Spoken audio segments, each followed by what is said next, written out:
Gungyok was wadahan sios, ona angadaswa o handagali wadakwa. Ungwet su'a, gwegwaska and jedadoa wet nuni ni gwat nigula dana de tinu haladas na ungwet su'a, tinidohak ni gwat nigula. A gwegwaska jedadoa wet nuni ni gwat nigula dana de tinu haladas na yikini ista ohun jage, tinidohak ni gwat nigula. A gwegwaska jedadoa wet nuni ni gwat nigula dana de tinu haladas na ohun de su'a, tinidohak ni gwat nigula. A gwegwaska jedadoa wet nuni ni gwat nigula dana de tinu haladas na ohun kwat su'a, tinidohak ni gwat nigula. A gwegwaska jedadoa wet nuni ni gwat nigula dana de tinu haladas na onagat su'a, tinidohak ni gwat nigula. A gwegwaska jedadoa wet nuni ni gwat nigula dana de tinu haladas na gahit su'a, tinidohak ni gwat nigula. A gwegwaska jedadoa wet nuni ni gwat nigula dana de tinu haladas na gaintosla, tinidohak ni gwat nigula. A gwegwaska jedadoa wet nuni ni gwat nigula dana de tinu haladas na gojo su'a, tinidohak ni gwat nigula. A gwegwaska jedadoa wet nuni ni gwat nigula dana de tinu haladas na gondilio, tinidohak ni gwat nigula. A gwegwaska jedadoa wet nuni ni gwat nigula dana de tinu haladas na ogwile su'a, tinidohak ni gwat nigula. A gwegwaska jedadoa wet nuni ni gwat nigula dana de tinu haladas na ojido angoa, tinidohak ni gwat nigula. A gwegwaska jedadoa wet nuni ni gwat nigula dana de tinu haladas na itisatugu ala diwalas, tinidohak ni gwat nigula. A gwegwaska jedadoa wet nuni ni gwat nigula dana de tinu haladas na gali ni gawalage, tinidohak ni gwat nigula. A gwegwaska jedadoa wet nuni ni gwat nigula dana de tinu haladas na sugwat jia gilkena galakwa, tinidohak ni gwat nigula. A gwegwaska jedadoa wet nuni ni gwat nigula dana de tinu haladas na itisata santana galakwa, tinidohak ni gwat nigula. A gwegwaska jedadoa wet nuni ni gwat nigula dana de tinu haladas na ojistokwa su'a, tinidohak ni gwat nigula. A gwegwaska jedadoa wet nuni ni gwat nigula dana de tinu haladas na gali ni gwedige, tinidohak ni gwat nigula. A gwegwaska jedadoa wet nuni ni gwat nigula dana dachidinu haladas na sungwait diza, tinidohak ni gwat nigula.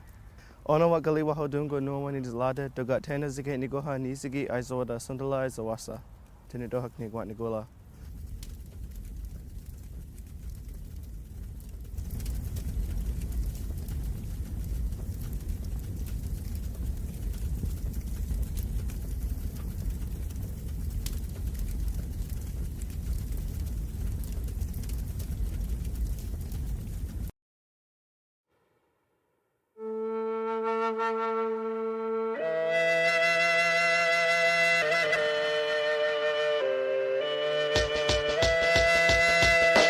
Looking through the eyes of a child, things are looking wild.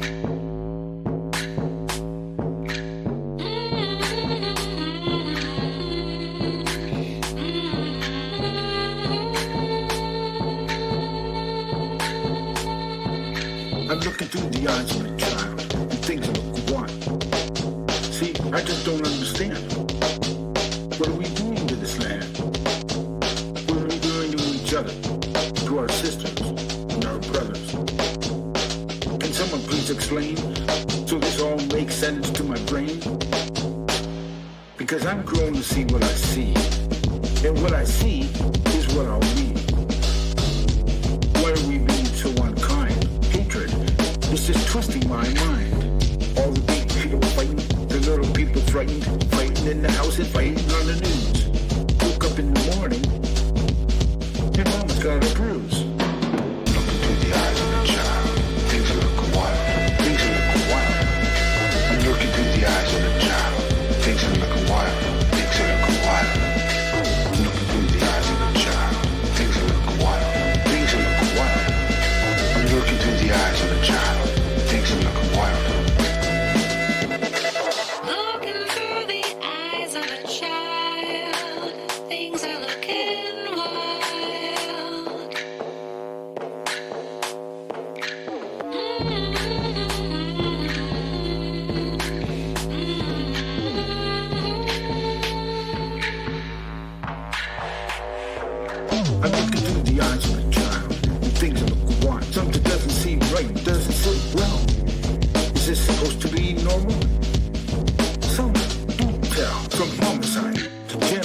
How do we hide all the bodies of the people who have died?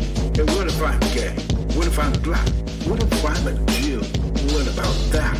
And if I'm trans, do I deserve death? Do you call me names under your breath? When does it stop? When does it end? When do you decide to be my friend?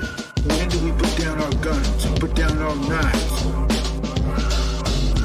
When do we start caring about lives? Could be someone close or could be a stranger. Why should there ever be a threat of danger? Because the way I see it, we're all the same. Only difference between us might be our name. Now I know you've heard this before. You live by the sword, you die by the sword. So drop that blade, stop keeping score. Just let out the blood and let the peace soar. I'm looking through the eyes of a child. Things are looking wild. Things are looking wild. I'm looking through the eyes of a child. Things are looking wild. Things are looking wild. I'm looking through the eyes of a child. Things are looking wild. Things are looking wild. I'm looking through the eyes of a child. Things are looking wild. Looking through the eyes of a Things are looking wild. Things are looking wild. Things are looking I'm looking through the eyes of a child. Things are looking wild. Things are looking wild. Looking through the eyes of a child. Things are looking wild. Things are looking wild. Through the eyes of a child.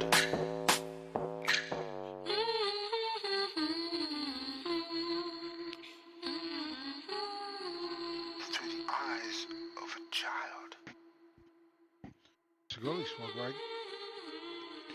Galahindi neo gets wagisli wagi ni wakitoloda unidag and wenage oni bojo dante okinapi how yanko yukodonless. Wanted to pop in a little early to make sure that we can get into this meeting. Um, so for those of you who are here for the first time or don't know what I said, I always introduce myself at the beginning of the stream in my original language. So I said, Siguli Swagwag, or hello everyone, Gelo Hindi Neo gets. So Gelo Hindi is my name. It translates to clouds passing over, and I'm a member of the people of the Standing Stone First Nations in the Bear Clan. And I said, Yanko, Yukotola, or thank you, friends, for joining today and being here. And I hope that you enjoyed today's stream. So, what I'm going to try to do right now is jump in the meeting, sign in anyway. And if I do this, I'm not sure what it's going to, how it's going to affect what we're actually.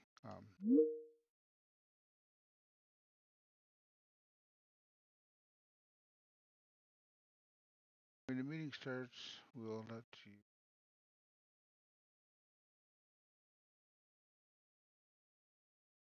So, meeting has not started yet. So, uh, one of the things I started out the stream with at the beginning was something called the words before all else. And I know that many people obviously can't understand what was being said.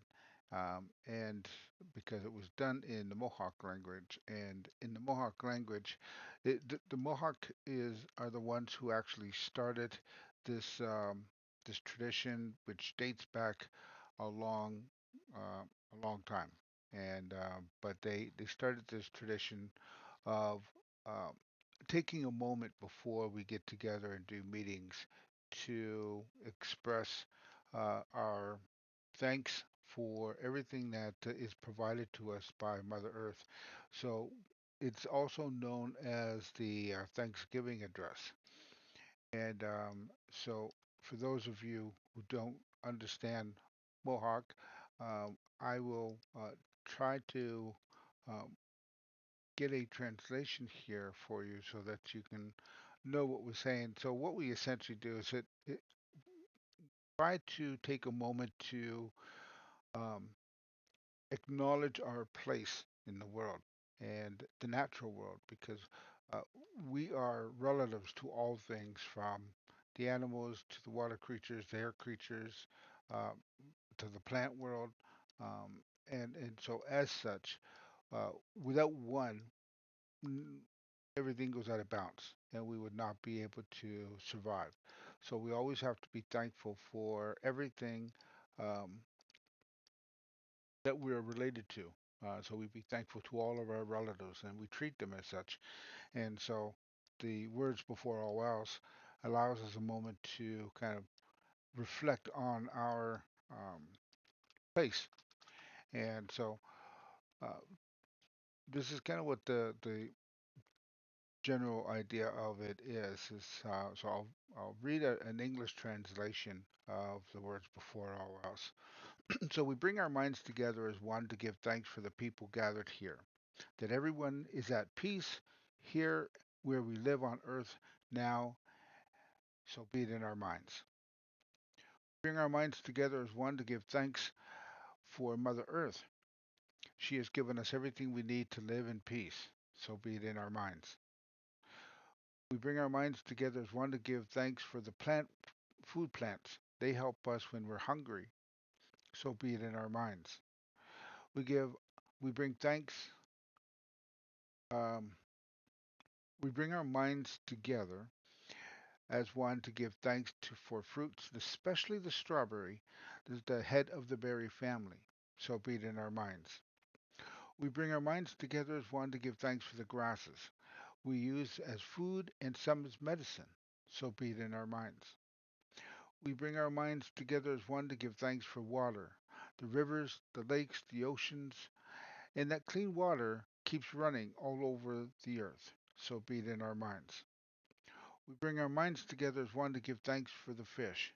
They give us strength so we don't go hungry. So be it in our minds. We give thanks. We bring our minds together to give thanks to the medicines that they help us when we are sick. So be it in our minds. We bring our minds together as one to give thanks for the wild animals. They still help us when we are cold and hungry. So be it in our minds. We bring our minds together as one to give thanks for the trees, especially the maple, the head of their family, that it still creates the sap the Creator has made it to do. So be it in our minds.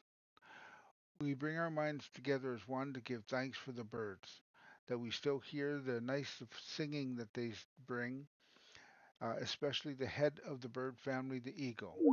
So be it in our minds. We bring our minds together as one to give thanks for our grandfathers, the thunderers, that they make new waters. So be it in our minds. We bring our minds together as one and give thanks to the four winds, for they still do what the Creator has asked them to. So be it. Bring our minds together as one and give thanks to our grandmother, the moon, that she is still in charge of when the children are born. So be it in our minds. We bring our minds together as one to thank the stars that they dress the sky of our grandmother, the moon. So be it in our minds. We bring our minds together as one and give thanks to the four messengers. Their job is to take care of the people. So be it in our minds. And we bring our minds together as one to give thanks to the Creator for everything that He has done for the people. So be it in our minds. A beep.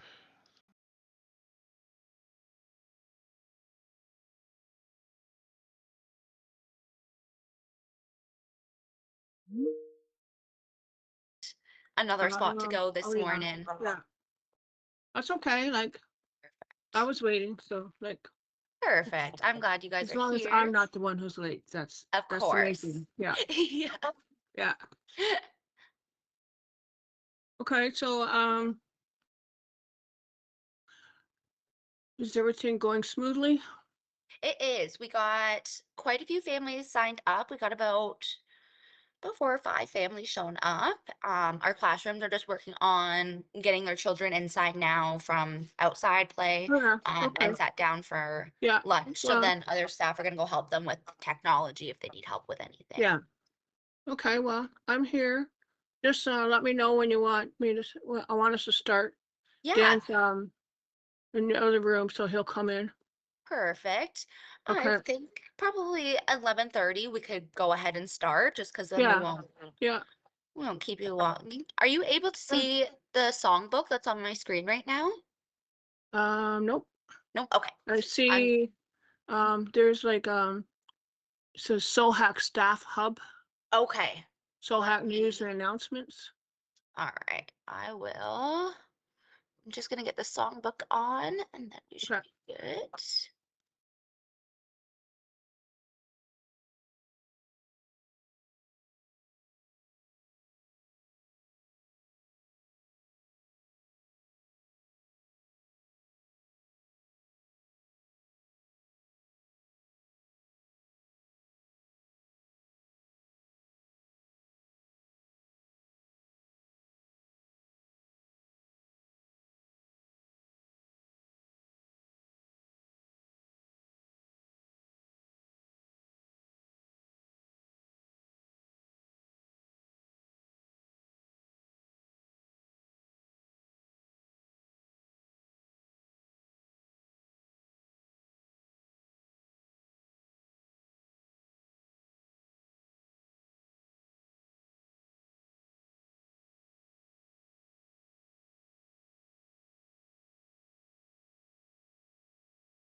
I see it now. Perfect. That'll be good for some of the parents to sing along, right? Yep. And then too, yeah, we'll have to have nice access to it. There we go.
And then when you guys move on to the songs, I'll be able to pull up the list again for you whenever that's ready to go. Okay, yeah. I'll introduce, like I'll say the name of the song and Perfect. then I'll introduce it. So while I'm introducing it, then you can put it up. Amazing. Yeah. That works. Yeah, Perfect. all right. So we're almost ready to roll here. Yep, we're all ready. We could start whenever you're ready. Just in Okay, case I'll yeah. come, I'll and just perfect. start and then Dan will join us. Perfect. Okay. All right. Um,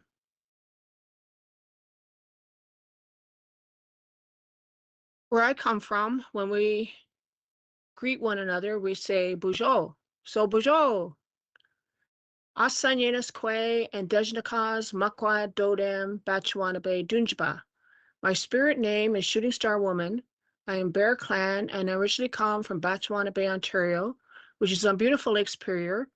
And I'm very honored to be here to share some of the teachings that I've learned throughout my lifetime. And I'll be sharing these teachings with my husband, Dan. Dan is, he's going to be here in a few minutes. But Dan is Seneca from the Iroquois Confederacy, and his spirit name is Star Falling in Flight, Asanyenas. And we have lived in the city of London for 47 years. So we lived in Toronto before that. But when we moved to London, we just liked it so much that we stayed because Toronto was becoming kind of wild back then, like 47 years ago. And when we came to London, it was nice and peaceful. And then we started getting to know other Indigenous people and we became friends with them. So we really like the atmosphere and there's good energy here in London. So Dan and I have been going to a lot of ceremonies for many, many years, many moons, we say. And so what we are sharing with you is what we learned from the elders.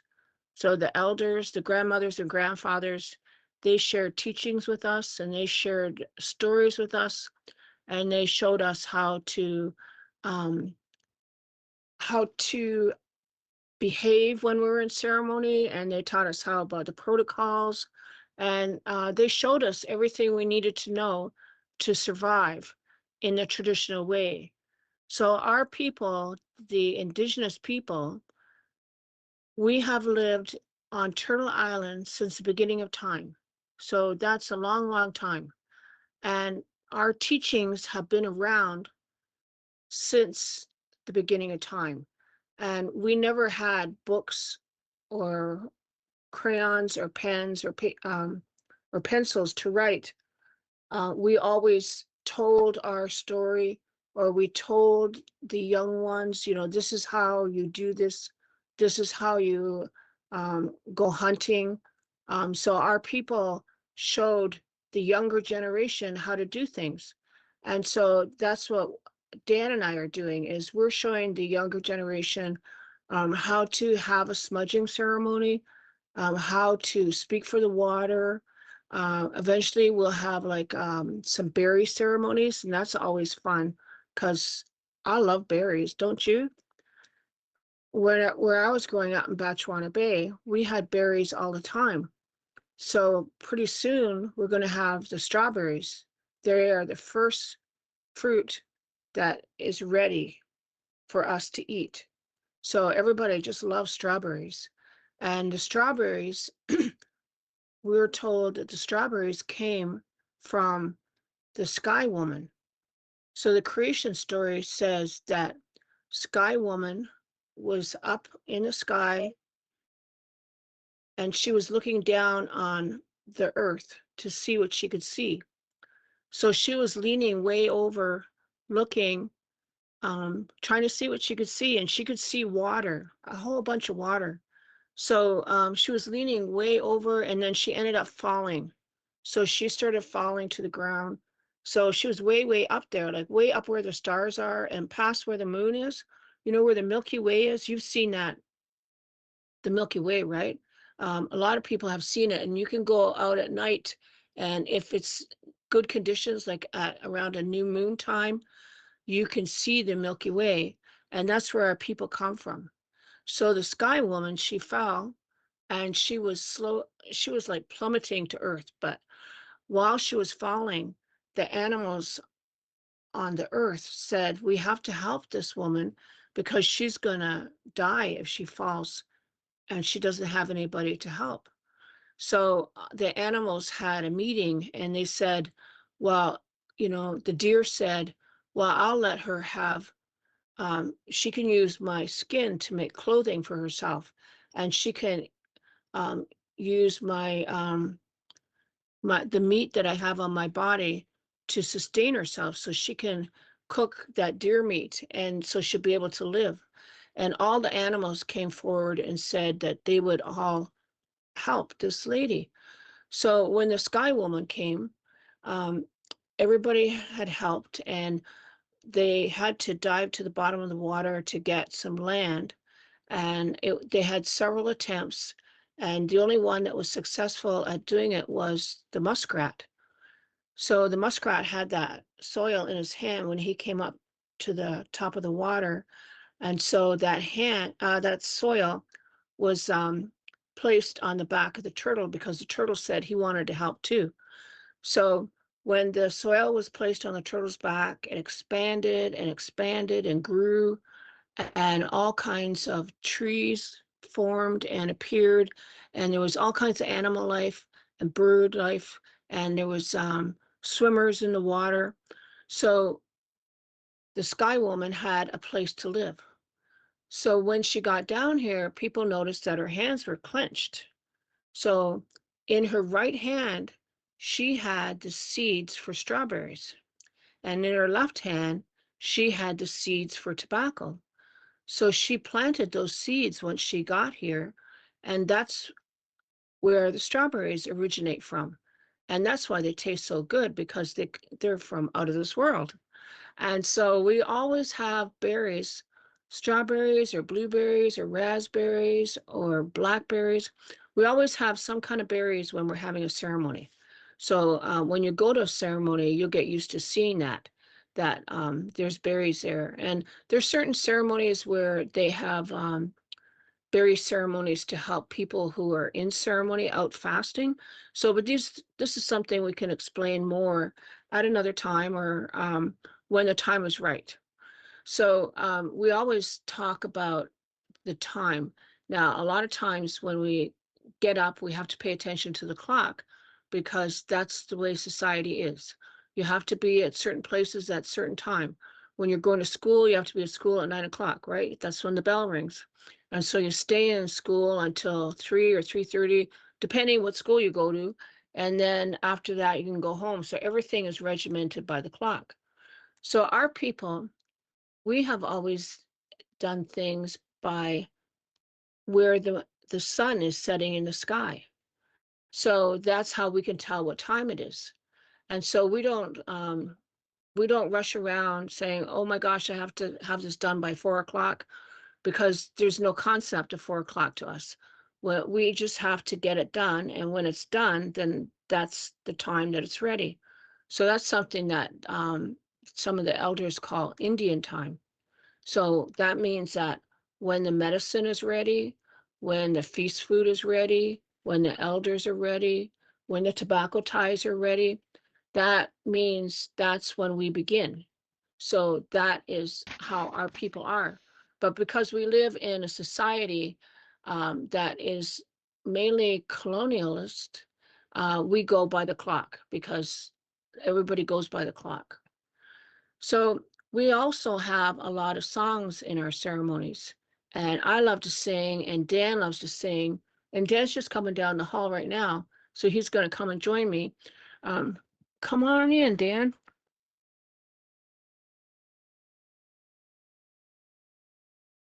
All right. So this is Dan. He's going to introduce himself because in our traditional way, we all introduce ourselves. Sometimes we might be shy, but after a while, you won't be shy anymore because you always have to introduce yourself. You say who you are. If you have a spirit name, then you say your spirit name. You say your clan and where you come from. So Dan's going to introduce himself. Okay, Chimigwech Merlin. Oh, Asan Yunis, Indishnakas, Kildare, Dodom, Six Nations, Grand River, Dinjiba, Onondaga Longhouse. My spirit name is Asanyanis. It means star in flight.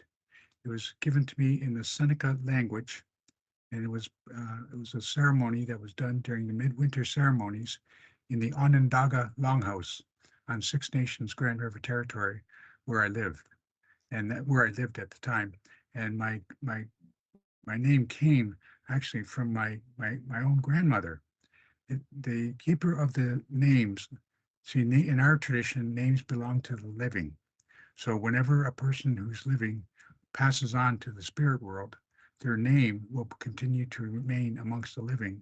So the person leaving will not take the name with him, but the name will actually go on to one of his descendants or her descendants. So the name will always stay alive. That's a beautiful tradition because I never knew who I inherited, whose name I inherited. And then I found out that it was the name of a Seneca chief. I'm a member of the Seneca Nation. Even though I belong to the Onondaga Longhouse, my grandmother was a clan mother in the Onondaga Longhouse on Six Nations. So that meant she was the head of a whole clan of nation of people. And we were all members of the Seneca Nation, and we were all members of the Kildare clan. Now, you probably have seen Kildares because they're quite common in London. You can see them a lot up at Gibbons Park. You can see them a lot around, they're usually pretty prevalent around waterways. You know, it's like the Thames River, like Fanshawe Lake. You'll see Kildares, and they're very unique. They have a very unique song. So it's I didn't know that much about the Kildare when I was growing up, other than my mother told us that we were all members of the Kildare clan because she was a Kildare. And in our way, our lineage goes down through the mother. It doesn't go down through the father the way it does in Western civilization. So I took on the same nation and I took on the same clan as my mother. Now, my father, he was a Cayuga Nation turtle clan. So he was a member of the Cayuga Turtles. So even though I was not, even though I have my DNA comes half from him, uh, my total identity was pretty much as a Seneca person of the Kildare clan, and that's how I participated in the Longhouse activities. That's how I was treated growing up as a member of the Kildare Seneca people. And because my grandmother was a clan mother, she was very important. And one of her runners, one of her helpers, was a man by the name of Jake Thomas. He was a hereditary Cayuga chief, but he was a member of the Sandpiper clan, which is related because Kildares are members of the Sandpiper family. So he was a helper of my grandmother's. So he often came to pick me up where I lived on Six Nations. My mother was the curator of the Pauline Johnson homestead. Now, you probably never heard of Pauline Johnson because she's not really taught that much in English, but she was a Mohawk poet. She was a poetess who actually went out on the Chautauqua circuit of performance artists, and she would perform her poetry. So she would write poetry and then she would perform it as like an actress. And she went out and went right across Canada and performed. So she was quite well known in those days, back around the turn of the 20th century. She was born about 18, I think it was around, I can't, don't, I think it was about 1868. And she died about 1907, either it was 07 or 1911. She died in Vancouver. But anyways, the Six Nations Band Council inherited the estate of George Henry Martin Johnson, who was her father. And George Henry Martin Johnson was a traditional hereditary chief of the Mohawk people. And he was also the official translator for the federal Upper Canada government of Canada. So whenever the Queen came or one of any royalty came or any official visits came, then he was brought out and he would recite of a greeting and a welcome from our people in the language, and he would translate that to the guest. And that kind of protocol stood for a long, long time. So Pauline grew up with a traditional hereditary father, and she also grew up with a British mother who was actually an aristocrat. She came from high society over in Britain, but she accepted George Henry Martin Johnson's proposal to get married and to come back to Six Nations on the Grand River. And so, to appease his wife, George Henry Martin Johnson created the homestead, Chiefswood, known as Chiefswood, so that one door faced the Grand River and faced the Six Nations Reserve. So it faced kind of like the southern direction. And then the other door faced the opposite direction, which was facing towards Britain. So in order to honor his wife, he wanted one of the entrances into the house to reflect her heritage and where she came from. So it was quite a, I grew up there, and my mother since she was curator, I got to learn a lot about Pauline Johnson, and I got to learn a lot about the history of the Six Nations Reserve way back then, around the turn of as the 19th century was turning into the 20th century. So I'm a member of the Onondaga Longhouse, and that's where everything takes place. Mary Lou and I, we got married in the Onondaga Longhouse in a traditional Haudenosaunee indigenous wedding ceremony. It was done, everything was done traditional, and it was all done in language. Mary Lou has a story about that, but it was a beautiful wedding. We had a lot of our friends there, a lot of my relatives from Six Nations were there. Since Mary Lou's family were from Sault Ste. Marie, some of them were in Toronto at the time, weren't they? Yeah, so they were able to come down and observe and watch, and I think they kind of learned something. I don't know how much they learned, because I never got asked questions about it, because they were all pretty much younger than Mary Lou and I, and we were only in our 20s when we got married. So they didn't ask that many questions. Yeah. Yeah, but it was beautiful. It was beautiful. And over the years, we've done many other things, participated in many ceremonies in the Onondaga Longhouse.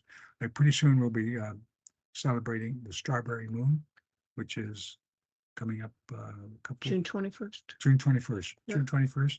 We'll be celebrating it right here in London at the Fanshawe Sugar Bush. Yes. Lake Fanshawe Sugar Bush where there's maple sugar bush there that we do a lot of our ceremonies, and everyone's welcome to join us. We welcome a lot of people, even the hikers who are walking around the lake. They come and join us. Yeah. Yeah, they see the sacred fire and they go, "Oh, what's going on here?" And we say, "Oh, we're doing a ceremony for the flower moon, or for the sucker moon, Yeah. or for whatever moon it happens." Yeah. You know, We just had the Yeah. flower moon. the flower moon just Yeah. happened. Yeah, Mhm. what, Sunday? Yeah, we had our ceremony on Sunday. On Sunday. Yeah. Yeah. So, but as I said, everyone's invited, eh, Meredith? Yes, it's Mhm. open.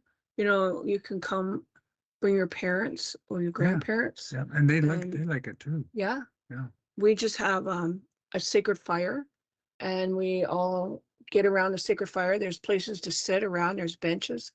And then we sing a lot of songs, and we're probably going to sing a lot of songs today too, I hope. And we take tobacco, and we hold the tobacco in our left hand, and then we hold on to that tobacco all through the ceremony. And when it's time, then you go up to the fire with that tobacco, and then you say your prayers for your relatives or for whoever needs prayers. Like maybe your cat's not feeling good. You want to say some prayers for your cat, or your grandmother's not feeling good, or you just want to pray for the homeless people.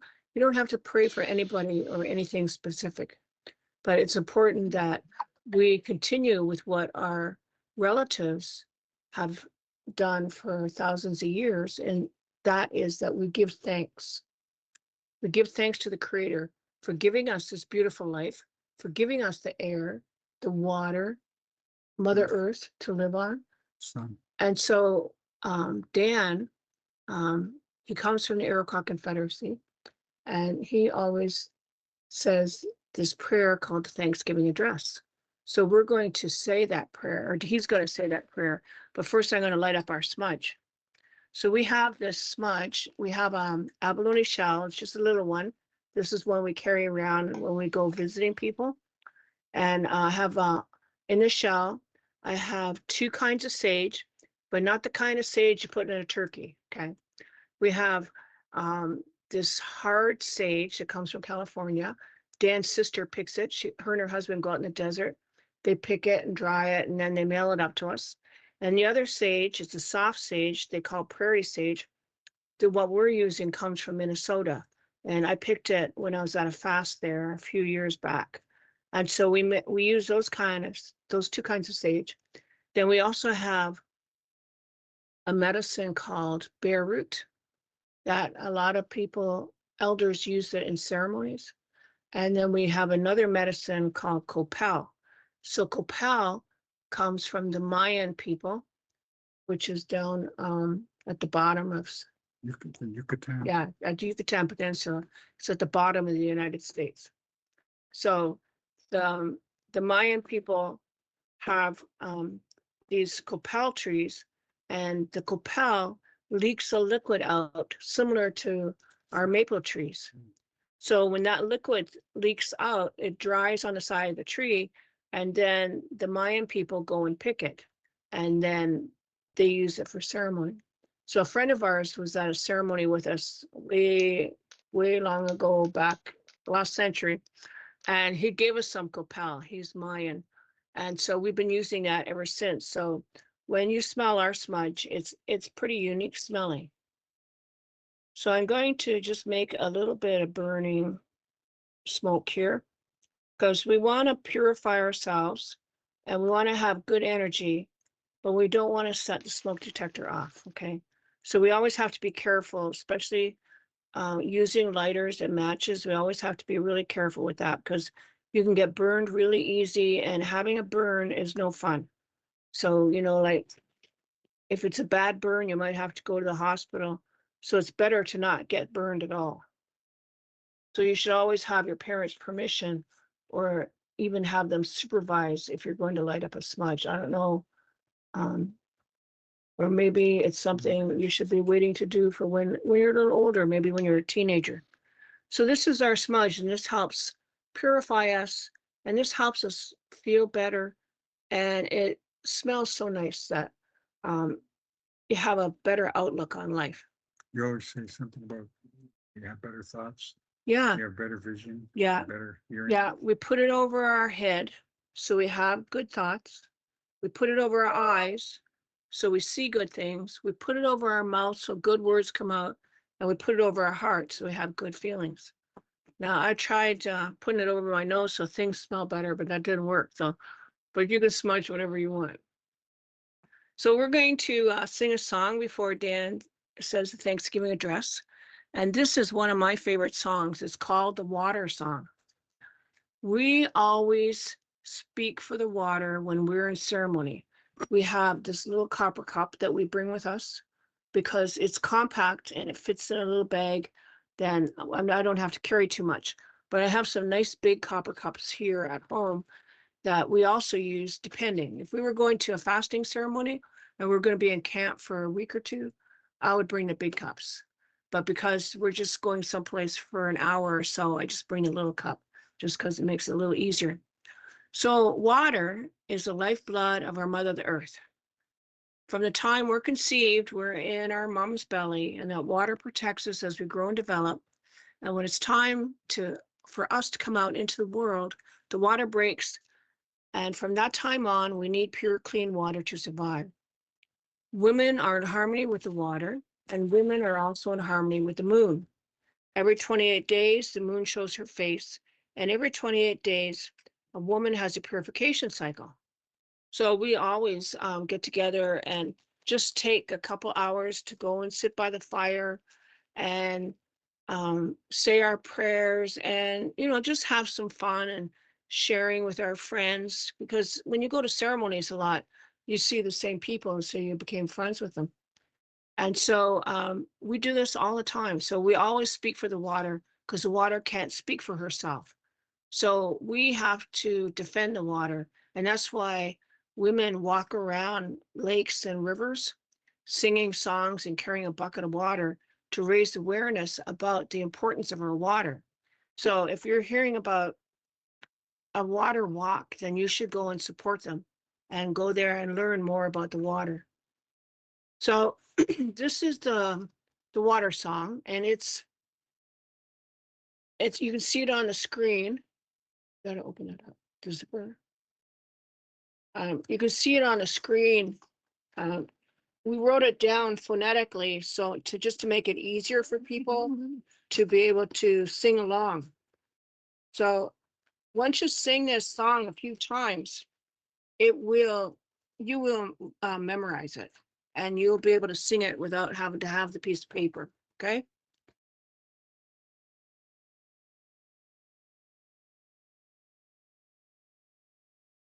Wichita, do ya, Wichita, do ya, hey. Wichita, do ya, Wichita, do ya, hey. Hey, Atenea, hey, hey. Hey, Atenea, hey, hey. Hey, Atenea, hey, hey.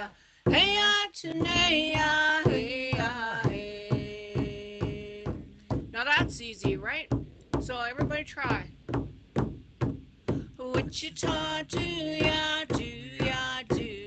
Wichita, do ya, hey. Wichita, do ya, Wichita, do ya, hey. Hey, Atenea, hey, hey. Hey, Atenea, hey, hey. Hey, Atenea, hey, hey. Hey, Atenea, hey, hey. So is everybody singing along now? Wichita, do ya, Wichita, do ya, Wichita, do ya,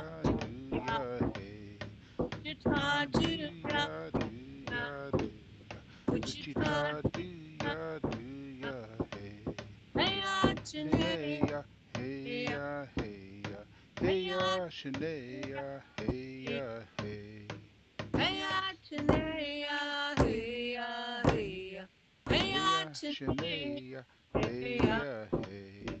hey. Now we're going to sing the last verse like our life depends upon water, which it does. Wichita, do ya, Wichita, do ya, hey. Wichita, do ya, Wichita, do ya, hey. hey, Atenea, Shania, hey ya, hey ya, hey ya, Shania, hey ya, hey. hey, Ya, Atenea, Shania, hey ya, hey ya, hey ya, Shania, hey ya, hey. Whoa, Metakiwasin. All right. So I said Metakiwasin, and that means all my relations in the Lakota language. So I'm not just Ojibwe. I am 5 parts Ojibwe, 1 part Lakota, 1 part Mi'kmaq, and 1 part French. So I'm really happy that I have those different nations in me, because that means that I get to learn more about the culture and tradition and the songs of those nations. So that makes me very happy. So now Dan is going to share some of the Thanksgiving address for us. Yes, because even like people probably don't know it, but if you're not part of that nation, Yes. sometimes you're not allowed into the ceremony, into the proceedings, the doings that they call them, and that's unfortunate because we want them to be open to everybody. Oh yeah. There's yeah. no such thing as secret traditional ceremony. Yeah. It's all sacred, but Mhm. it's for everyone. Mhm. So we always try to be mindful that anyone's welcome, to come and join us in their ceremonies. Mhm. And I learned that from a relative hereditary chief from Oneida, who just passed over into the spirit world, Mm-hmm. and who they just condoled, the next chief for his nation, which was Oneida, and for his clan, which was Wolf. Mm-hmm. So the next Oneida Wolf clan chief was just condoled on the weekend, Yes. and at Oneida, Yes. at the Oneida Longhouse. Yes. So that's a good ceremony, and it's a good ceremony for people to come and see, because we're still Yeah. doing it. Yeah. But these ceremonies have been happening for Yep. thousands of years, and they are still done the same way Yes. as they did back then, the same way as they do today. They don't alter it. And so, if you want to learn the real way, then just go to ceremonies and you'll find out. Yes. Yeah, the same speeches, everything Mhm. that's associated with the ceremony. Mhm. Same songs. Yep. They're all the same. They sing. And they might add maybe one song that a personal chief wants to sing Yeah. from his nation, from his clan, Mhm. or from his family Mhm. that he wants to honor. Mhm. The new chief coming Yeah. in. Yeah. So that takes place. It's always nice to hear, even though most of it's in the language. Sometimes they translate it. So if you don't speak the language, you can get it translated, and you can get it. You can understand it better from the translation. What's Yeah. actually taking Yeah. place. Yeah. Yeah. But it's better to learn the language and then you'll understand Yes, the language as it's happening. has culture. Yeah. The culture is in the language. Mhm. Yes, and the language comes from the land. So it's said that we're always supposed to be mindful that the land that we have been put on, the territory, that's the language that we speak. That comes from that land base. So for many of us, like your people, the Anishinaabe, the Odawa, Potawatomi, the Algonquian language family, they were put all around here because apparently their ancestors were around here as well as us. They were hunter-gatherers, so they were hunters, fishermen, and we were farmers. The Haudenosaunee people, Seneca people, Yeah. we were farmers. Your people grew that good corn, eh? That's right. We actually, it's interesting you mentioned that, because we had to go down to Mexico to trade, to learn how to make the corn even better, Yeah. because Yeah. they grew corn down there. And so it just happened that we took our corn down there, gave some of our corn to them, and they gave some of their corn to us. And we've kept it that way ever since. We always respect each other's ways or different types of vegetables, corn, beans, and squash, Yes. or however customs that may have come, may have been borrowed. Yeah, we always mention them.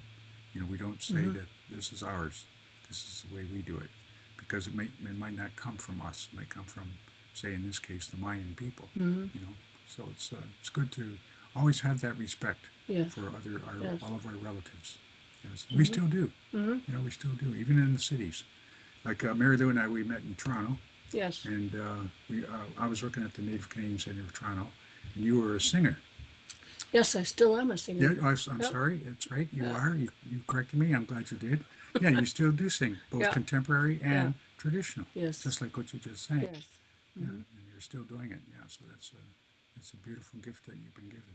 To do that. Well, I I'm sure. love to do that. One day I'll play my guitar for everybody. Yeah. Yeah. Yeah, we have for the little ones. Yeah. Yeah. The Yeah. little people. Yeah. Mhm. They love music. Music is universal. Oh, I know. Yeah. We start singing when we're babies. I Yeah, started that's- singing when I was a Yeah, baby. that's right. Yeah. Yeah. And there's no reason to stop. Yeah. Because we're happy when we sing. Yeah. Yeah. We're like birds, right? Yeah, I mean, when you hear the birds at 4 o'clock in the morning start singing, they're not Yeah. going to stop until they want to stop. Yeah. you know? Yeah. Yeah, so it's quite a beautiful life. But the Thanksgiving address, these are the words that we say before all other words, and we always try to remember these words because they remind us where we as human beings, as the two-leggeds, are in the sacred circle of life, in the natural world, our relationship to the natural world, and how we're related and how we benefit from our relationship with the natural world, and how we try to help the natural world as best we can. Because it's always said, our elders have told us that 7 generations ago, our ancestors did ceremonies for us. today, right? Here we are, 2024. They did ceremonies for people of 2024. And so we have the same responsibility to do ceremonies of Thanksgiving for our future descendants, 7 generations from now. So it's always being passed on, all that good energy, all that good knowledge and wisdom that we have inherited from our ancestors, from our elders, and we pass it on to the next generations, next 7. So we always like to say, we always like to speak for the future generations. I'm doing this for the Yes. future generations, and it's always nice to hear when an elder says that, Anyways, yeah, so we say this Thanksgiving address before we come together in a circle, before we come together in our class when we taught at Western. We taught at Western for 20 years, and we always started off with the Thanksgiving address Yes. and your song, Yes. and then like a prayer of, not a prayer, well, we call it like a prayer, but it's more like a land acknowledgement. Remind people Remind people of their who's- responsibilities. Oh yeah, Yeah. our responsibilities as well as who the people, our ancestors that lived here. Yep. We have to respect their memory. Yeah. So I'm going to just say a few words in my language. The Seneca. I'm a member of the Seneca Nation, as I said before. So I always have to explain that I'm not really. Well, actually, I guess I am. I'm asking for pity because I do not know the Thanksgiving address in its entirety in the Seneca language. So I have to say it in English, and then I translate as much of it as I can recall from the Seneca language into the English language. So I'm actually interpreting it. So, but I always have to ask for that pity because I don't know the language, and so I'm learning it from Clayton Logan, the Seneca elder from Newtown, New York State. Anyways, Yahweh, sa guandizo, senio es guatahas, que continua guahase, chawise dodaqua, uskada nagohas, oida hanahas. Grandfather, grandmother, hear our sacred thoughts, hear our sacred prayers, as we bring our good minds and our good intentions into the circle today with our relatives at the daycare center, part of SOHAC, part of the Indigenous community of Descansey Bay, London, Ontario. And we just want to acknowledge the good work that they are doing. And we are very grateful for the opportunity to be helpful and be of service in any way, shape, or form that we can be. So it's an honor to be able to share this Thanksgiving. We always start with the water, which Mary Lou kind of started with the water as well, right, Mary Lou? You start with the water as well, usually. But the water is the feminine sacred element of life that all creation needs in order to survive. Nothing would survive without the water. Water is needed by every life form. So we want to acknowledge that the water, all the life lives in the water, and all the life that lives on the water is still taking care of us, is still taking care of all of creation, still taking care of every form of life. So we acknowledge that the water is still following her sacred instructions, her original sacred instructions, and that nothing would survive without her. Grandfather, grandmother, so be it in our minds. We also want to acknowledge Mother Earth. Mother Earth is that other feminine sacred element of life that all creation needs in order to survive. All the life that lives in her and all the life that lives on her. I'm talking about the crawlers, talking about the four-legged beings. We all know about them. I'm talking about the two-legged beings, which are all over creation. I'm talking about us human two-legged beings, us human beings. Talking about the trees, all the life that lives in the trees, all the life that lives on the trees.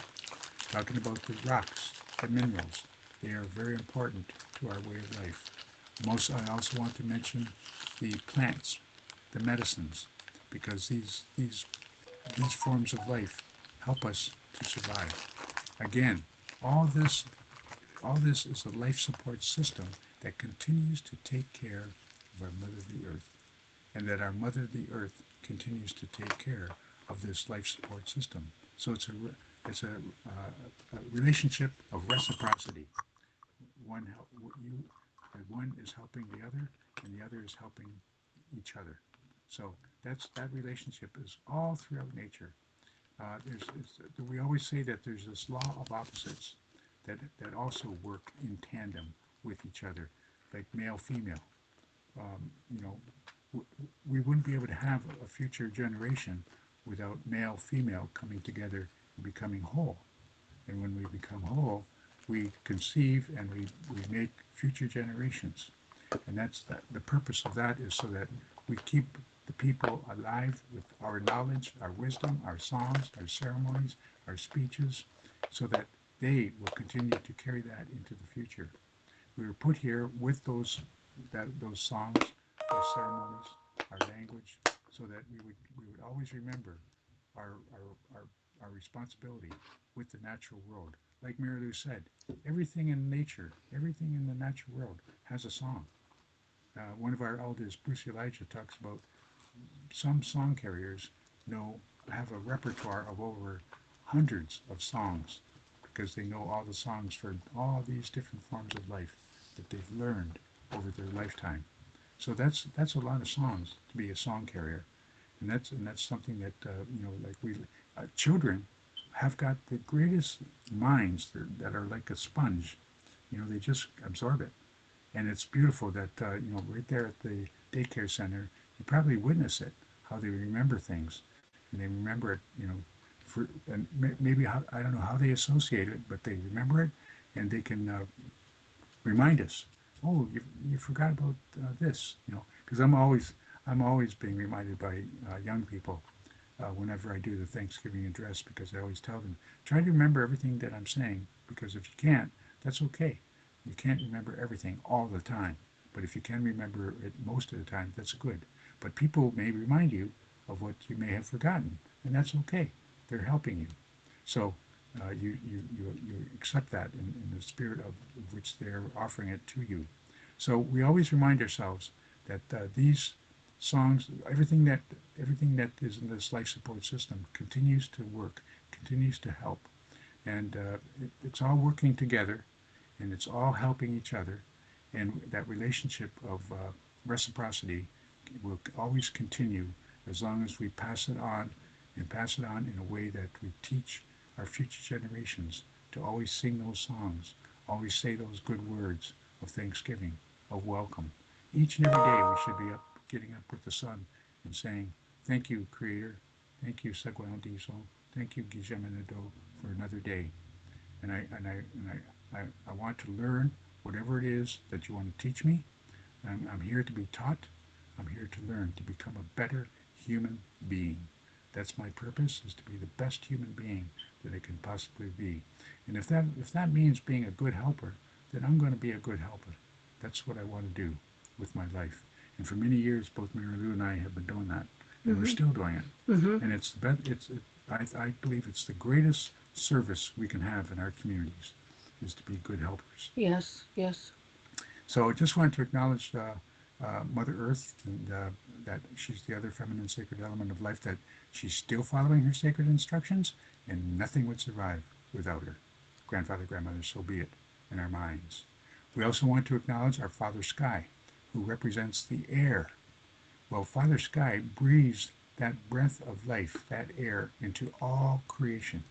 Every form of creation receives that breath of life. And so everything is alive because of that breath of life that they receive from Father Sky, from Mother Earth, everything that she provides, everything that the water provides.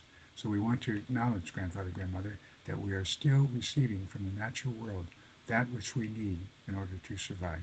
And so our Father Sky, he continues to follow his sacred instructions, and nothing would survive without him. So if he wasn't doing that, we wouldn't be here. It's just as final as that. So we are very grateful for our Father Sky. So it's fitting that we get to say thank you to our Father Sky and that breath of life. Grandfather, grandmother, so be it in our minds.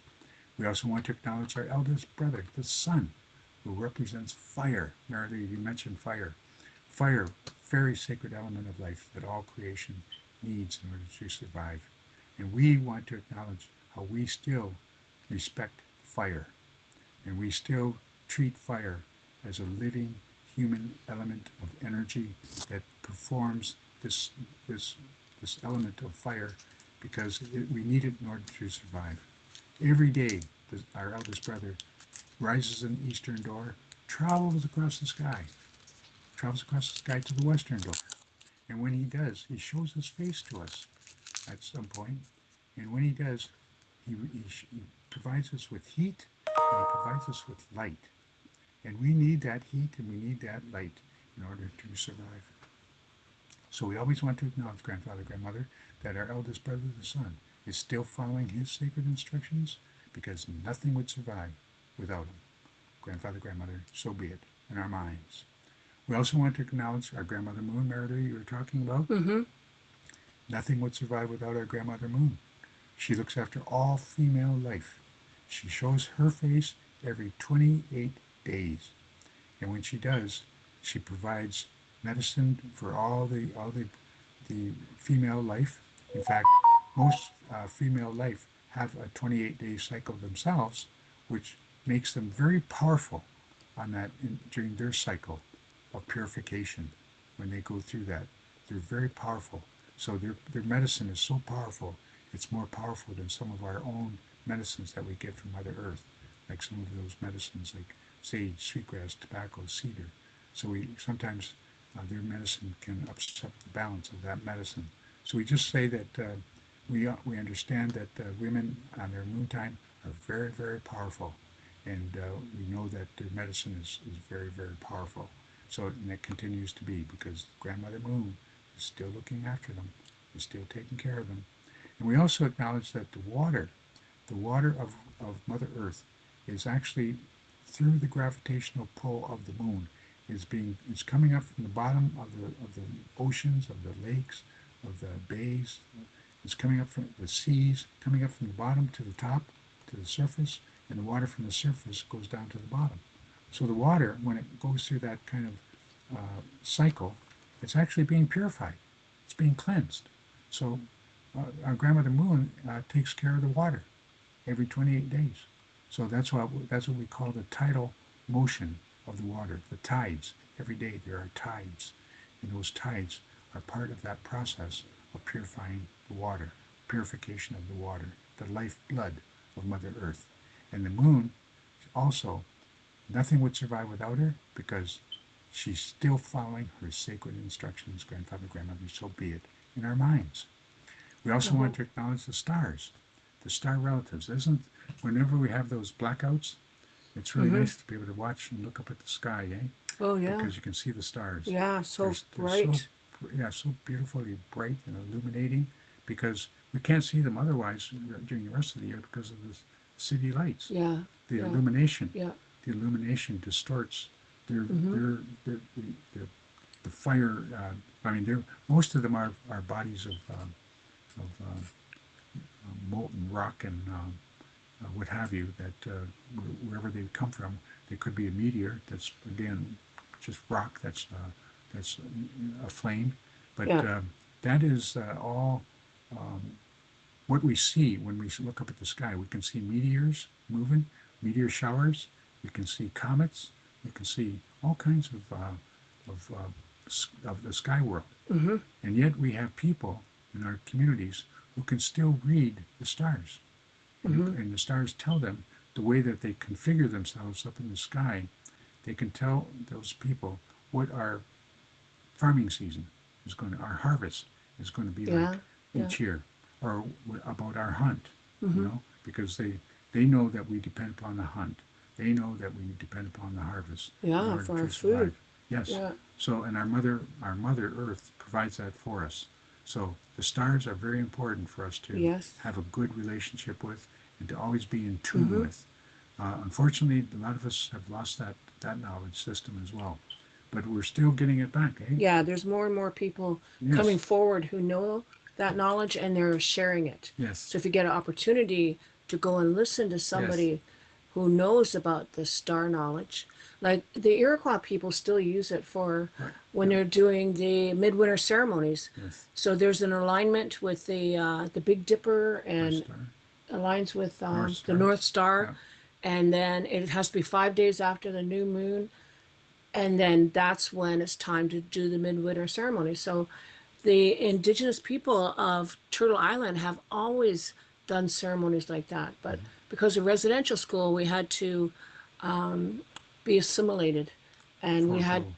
a lot of us didn't get the opportunity to learn about this way of life, but there's opportunities now.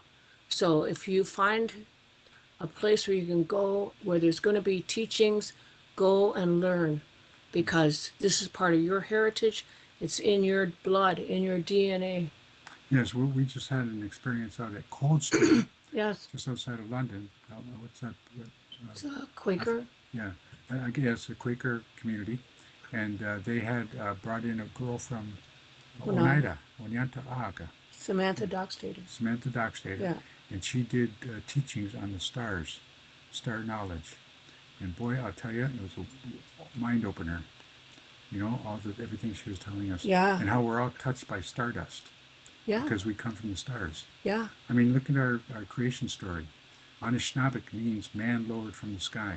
Hmm. In our creation story, the sky woman was looking down on us from the sky world. I was And saying then- that oh at yeah. the beginning. Oh, Yeah. okay. Yeah. So, Yeah. so we have a relationship with the star world, Yeah. the sky world. We come from Yeah. the stars. Yeah. And so the more we can find out about that, the better off we'll be in understanding how the Yeah. star world works. Yeah. Yeah. So it's all coming back. We're Mhm. starting to pick up all those things that you say, Mary, were scattered by Yeah. civilization. Yeah. So, or colonialism. Yeah. They were Colonization. scattered but not forgotten. That's So right. That's right. Because We're lucky. We're picking them Yeah. up and we're starting to carry them into the future to Yeah. benefit the future generations, grandfather, grandmother. So be it in our minds. We also want to acknowledge the thunder beings, because the thunders, they're the first ones that wake us up, that we hear during the time of the thunder moon between February and March. And it's at that time that the winter solstice is completing the cycle of the winter solstice, so that Mother Earth, who's been resting and who's been getting her balance back because of the work that she did in the previous cycle of creation, she provided us with a harvest and she provided us with a hunt. So she needs her rest, and so she's resting until she is woken up by the thunder beings. And so that usually happens during the time of the thunder moon, which is February, March. And that's also the time when the sap starts to run. Mm-hmm. And they say that we're supposed to drink that sap, a glass of it a day for a 28-day period. And if we drink a glass of it a day, something we should know is that in that glass of sap are 54 organic chemical elements that have vitamins, have protein, have all kinds of chemical elements that are good for us, that are good for our bodies, that fortify our blood, so that we can go out there and start tending the land, getting the land ready for our next harvest, so that we can go out there and start taking care of the forests, of the woods, because the woods are like our grocery store. They're like our pharmacy. We have to take care of them. So it's necessary for us to go out there and look after them.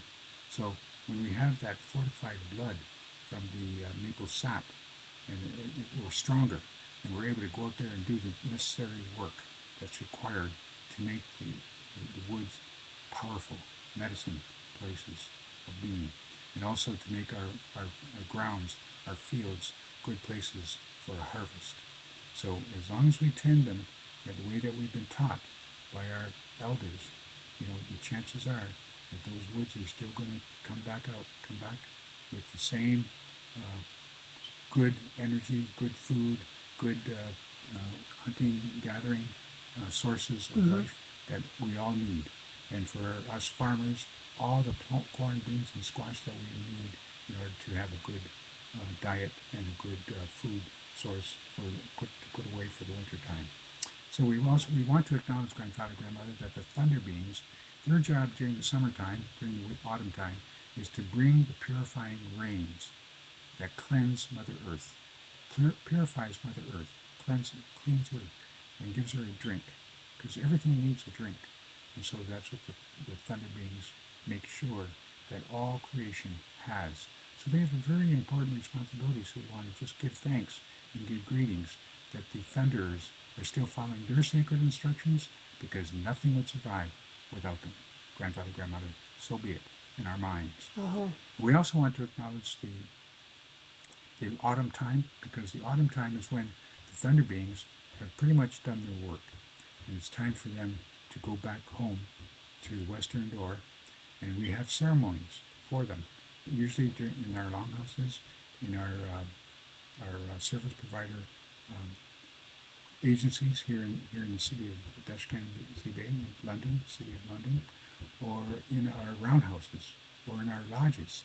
We have ceremonies to give thanks for the work that the thunderers have been doing for us, because they have kept us alive by providing us with that water, that drink of water that purifies Mother Earth, so that we can have a harvest, so that we can have a hunt, because that's what we need in order to survive. And the thunderers are part of that. So we just want to give greetings, give thanks that the autumn time is a time when Mother Earth is putting on her makeup. We say that because the trees all look so beautiful. They're all full of color, vibrant, living color that comes from within the tree. And that we say that she's putting on her makeup because she wants to look good for us, because she's going to be going to sleep. And she's going to be sleeping underneath her sheet of leaves and underneath her blanket of snow. So when the leaves arrive, the falling leaves, and the snow arrives, then she's going to go to sleep underneath that. And those are the perfect conditions for her to get her rest, because she needs her rest too. And she won't wake up until the next thunder moon, which is February, March, which I said is the time when the next cycle of creation begins every year. So we just want to give greetings, give thanks that the autumn time is still following of the four seasons, is still following their sacred instructions. Nothing would survive without those seasons that we have each and every year. Grandfather, grandmother, so be it in our minds. We also want to acknowledge, we're getting to the end of this Thanksgiving now, we want to acknowledge the spirit helpers. Some people call them angels. So, different faiths have different names for them, but we like to call them our spirit helpers, because they work with the Creator. They work with the Creator, and they work with us human beings. And the way they will help us is they help us with our truth, and they help us with our faith. And they provide us with good direction with our faith and with our truth, so that we make good decisions in life. If we make good decisions, the chances are life is going to be better for us, better for our families, better for our clans, better for our nations, better for our people. And so we have to always be mindful that our good minds require good, strong faith and good, strong truth. And the spirit helpers help us with that. So we always have a relationship with them.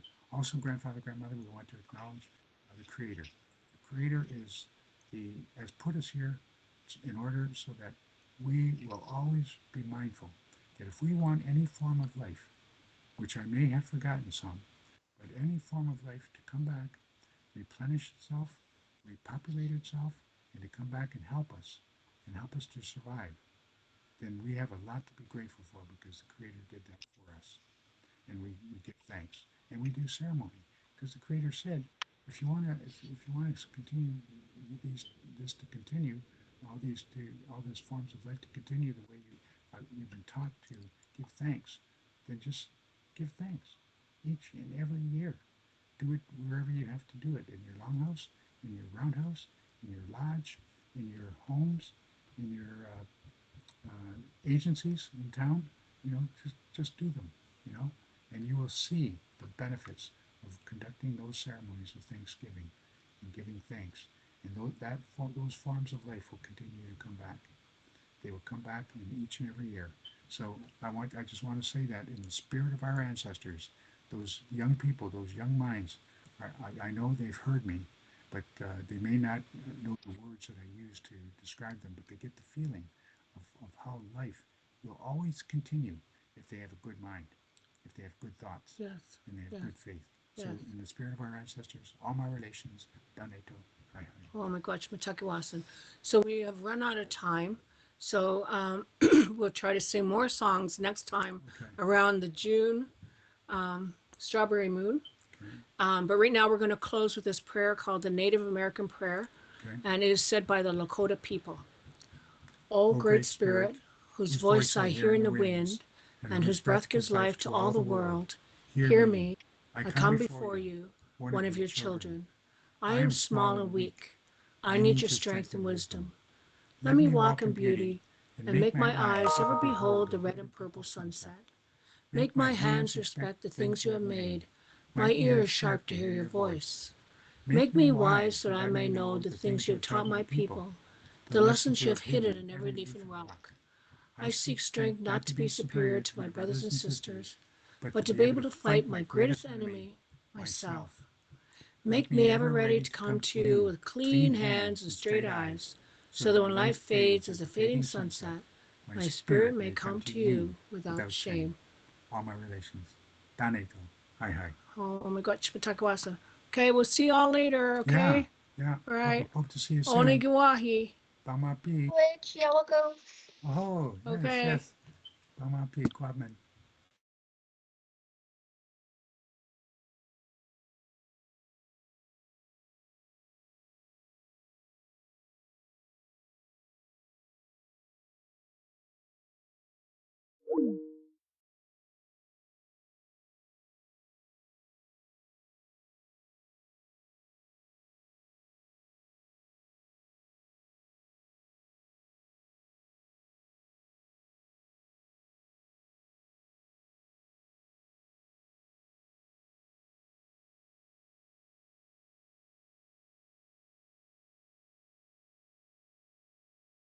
Well, it's for Greg. So, bit of an a bit of an abrupt ending, um, but that was great. I enjoyed having them doing this. Now, I will try to include the next one when they do the next teaching for the children. But here's the other thing: is I wanted to remind people June is Indigenous History Month, and it's also Pride Month. It's especially um, good time for the two spirits to be honored and celebrated. And we're going to try to find some appropriate content to kind of share during that time, so that uh, we are celebrating people because, as I noted in the command, we everybody needs a moment to be celebrated and honored for their place in the world. And right now, with June coming up, we want to do. I'm going to do a music stream where I'm going to go through all the letters. I'm going to be sharing artists that represent the L, the B, the T, the Q, the I, um, and we'll do some music streams, you know, focused on those letters. And the two spirits, of course. Um, so that keep an eye on for that.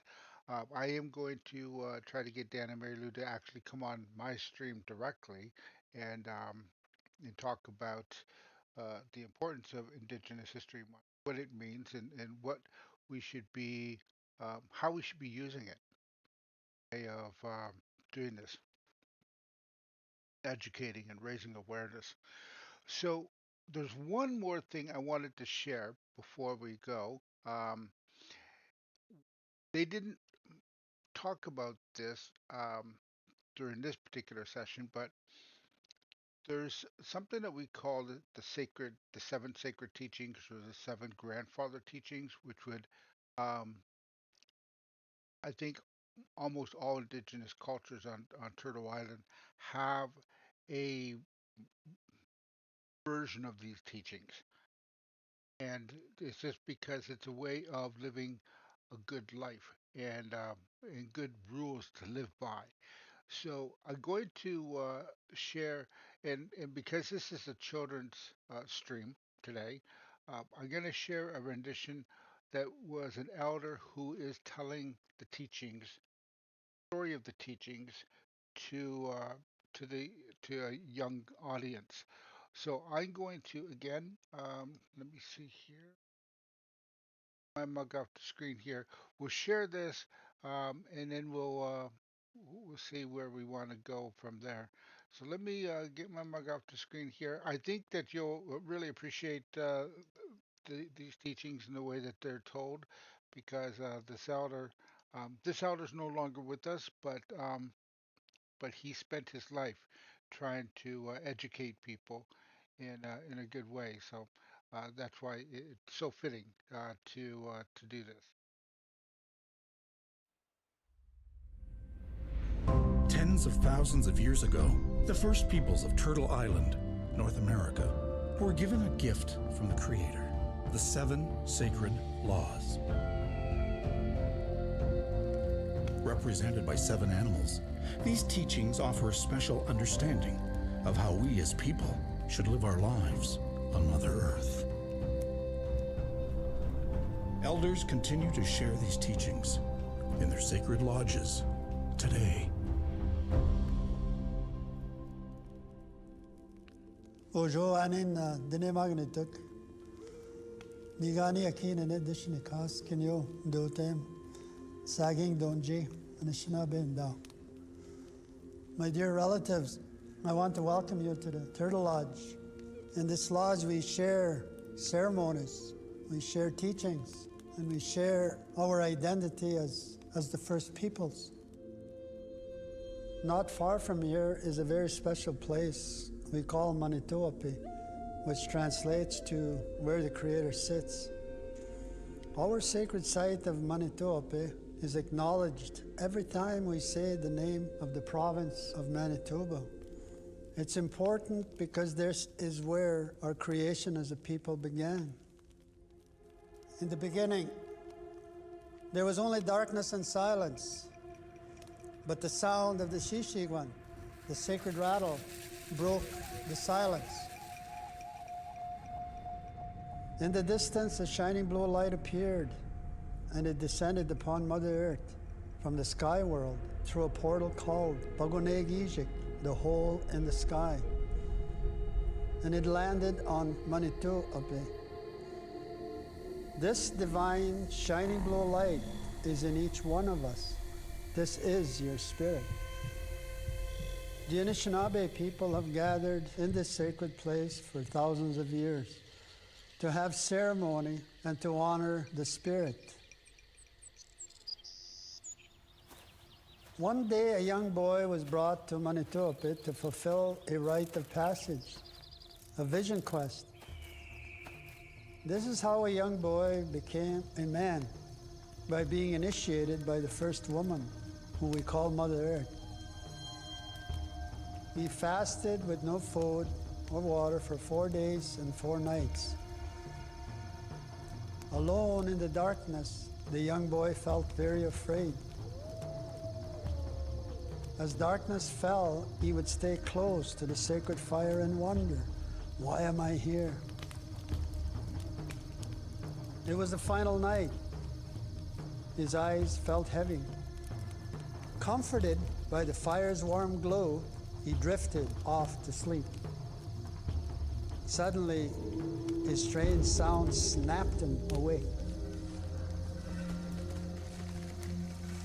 He called out, "Hello?" There was no answer, but the boy was certain someone or something was there. He was no longer alone.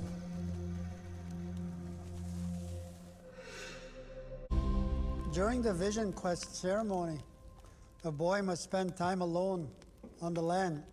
Seeking a vision, he must be initiated by Mother Earth. In doing so, the boy has a path to manhood that is based on respect for women and all life on the earth. It was the 4th and final night. Tired, hungry, and anxious, he awaited the sunrise. As he lay in a light sleep close to the fire, a strange noise woke him. The boy quickly sat up and searched in all directions, but saw nothing. Then a deep voice came from the sacred fire. My grandson, we have heard your call. The boy turned to the flames and froze in disbelief as a large buffalo appeared. Do not fear, for I bring you the first law of respect. I have given every part of myself to help the people to survive. Respect means giving from the heart without expecting anything in return. Now take this message, my boy, and share it with the people. The buffalo stared deep into the boy's eyes, making a connection that spoke to his spirit before disappearing.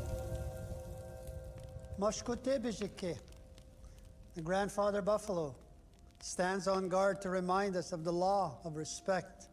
Respect all life on Mother Earth. Respect the land. Respect your elders. Respect people of all colors. The boy couldn't believe what he had seen.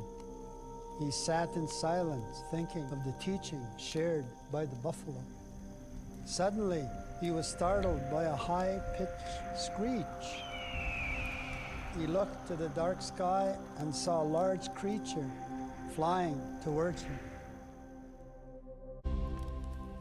You see, the young boy was given a very special gift, an important message of respect. We need to remember the spirit of respect is shown to all life because we are all related. The animals, the water, and the land, which is our source of life. As the young boy reflected on the law of respect, a loud screech from above startled him. The boy jumped up and looked to the sky. A huge gust of wind blew him to the ground. He looked up to see something incredible. An enormous eagle stood over him. My boy, I am here to bring you the law of love. Unconditional love is expressed in your action of kindness. Love the land, for the land provides everything we need in order to survive. Love yourself, for it is only when you love yourself that you can truly love someone else. Love all life on earth. Love the Great Spirit. Megasi, Grandfather Eagle is a symbol of love. He flies the highest to receive love from the Great Spirit, then drops it on the people. Grandfather Eagle brushed the boy with his wing. The bird's touch filled the boy with an overwhelming sense of love and kindness, and he began to cry with happiness. The eagle wrapped the boy in his wings, comforting him before flying up to the sky. He wiped away his tears as the eagle flew off and then returned to his fire. The young boy wouldn't be alone for long. The silence was broken by a loud noise deep in the bush. Something was moving towards him, but this time the boy was no longer fearful. He was ready for his next visitor.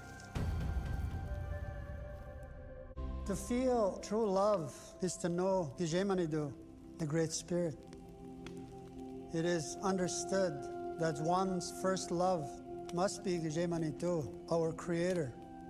He is considered the source and giver of life, enjoyed by all creation.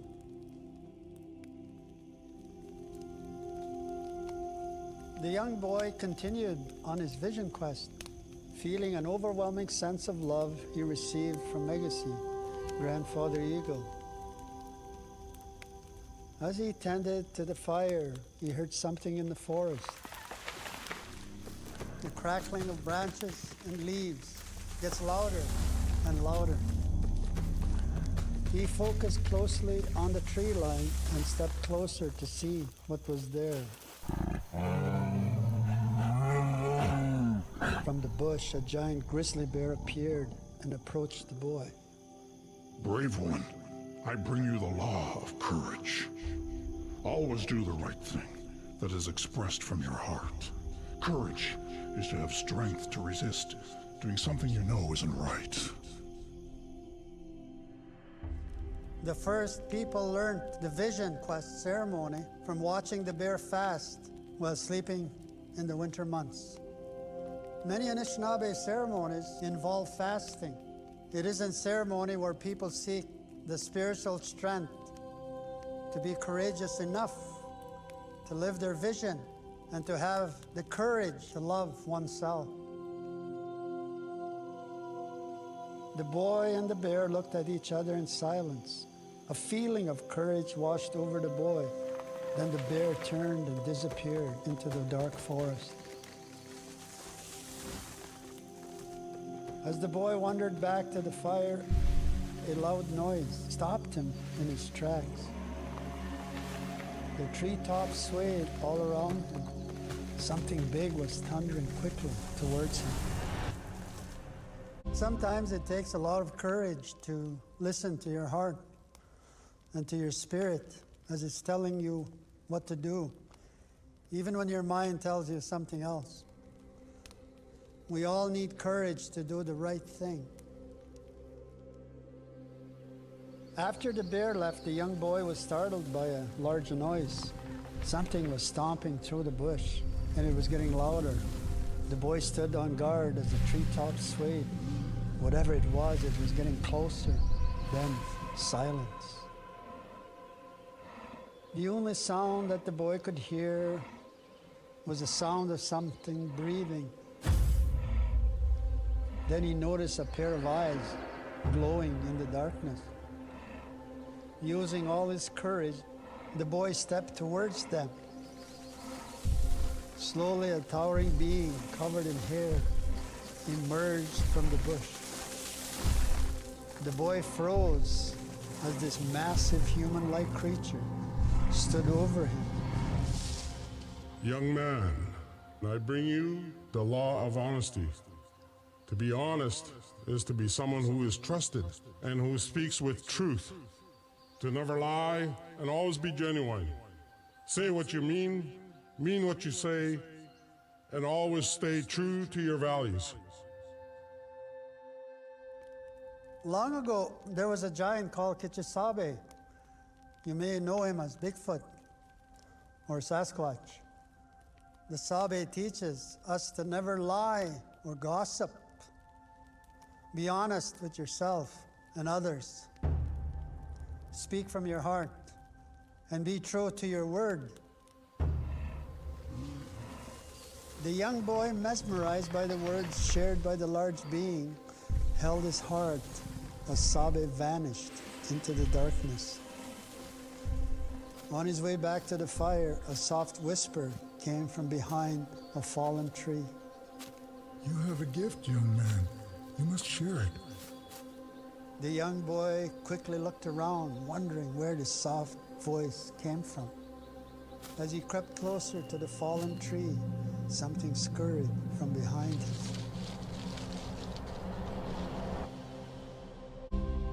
The elders say the best way to honor the spirit of the Sabe is to speak from your heart and be true to your word. The young boy stepped closer to the fallen tree to see who was speaking to him. From the edge of the log, a white tail was lying flat on the ground. Suddenly, a big fluffy beaver jumped up and sat on the log. "Who are you?" the boy asked. Bonjour, grandson. I bring you the law of wisdom. Wisdom is knowing you have a special gift and purpose, and using your gift to build a peaceful world. Everyone has a gift. Your gift was given to you by Kije Manitou to help the people. You will be happiest when you are using your gift. The beaver has a gift of sharp teeth.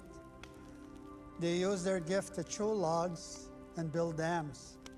If the beaver did not use the gift of sharp teeth, their teeth would grow long and they would not survive.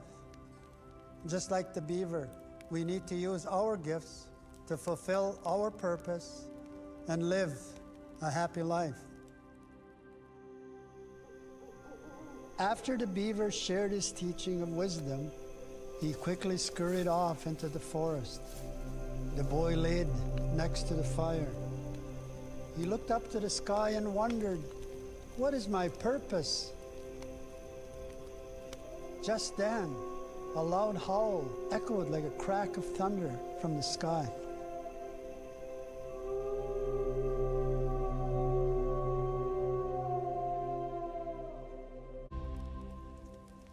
To know wisdom is to know your spirit is part of you.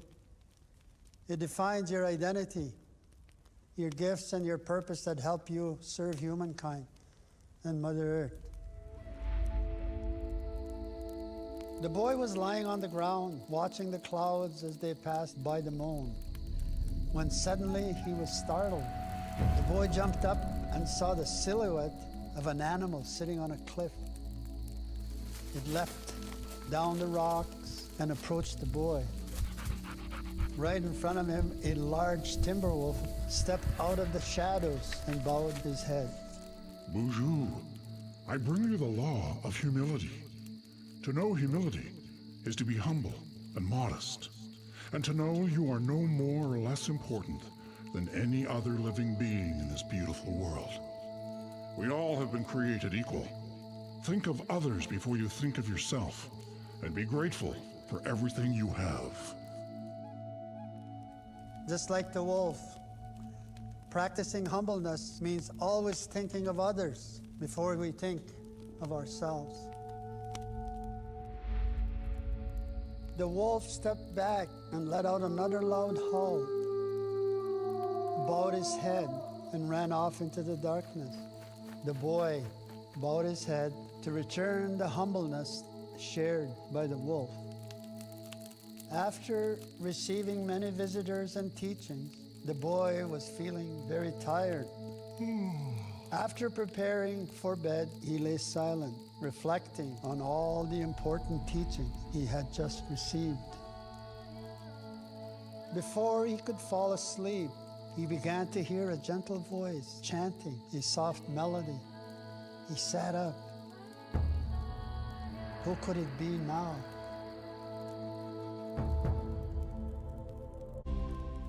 To be humble is to understand we are all equal in the eyes of Gije Manitou, who has unconditional love for all of us. The wolf left this important message for the young boy to follow. The boy lay in silence, reflecting on all the wonderful teachings he had just received, when he began to hear a soft voice gently singing a beautiful traditional song. Eager to see where the beautiful music was coming from, he got up and looked over at a nearby petroform. A turtle emerged from behind the rock. She walked up to the boy, singing softly.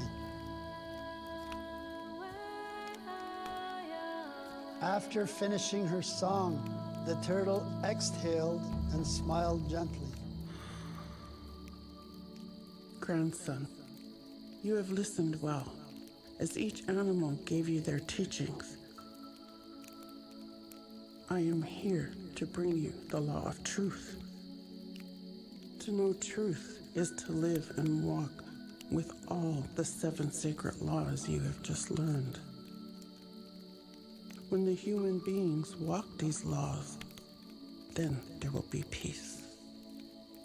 The turtle pointed to the horizon.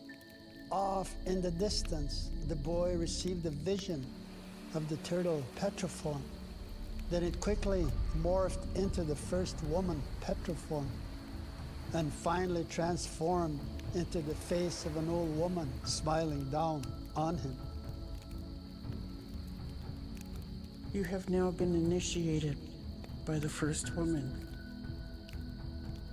You must never forget the sacredness of the gift of life that Mother Earth and all women bring to this world. Grandmother Turtle gave a warm smile and faded into a white mist.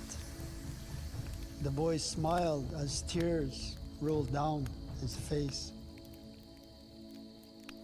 The sun was rising in the distance as the boy opened his eyes to a new day.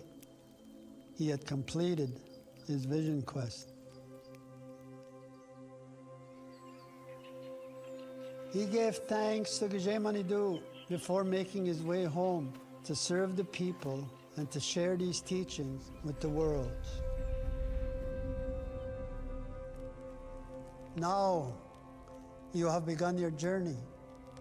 You have received the 7 sacred laws and a small understanding of the sacredness of woman. And I hope that each of you that were able to hear the teachings that were shared today, that it will make you the kind of people that will change the world. And in the language that has been given to my people, I want to use the final word of acknowledging all of you in appreciation of my gratitude. Miigwech.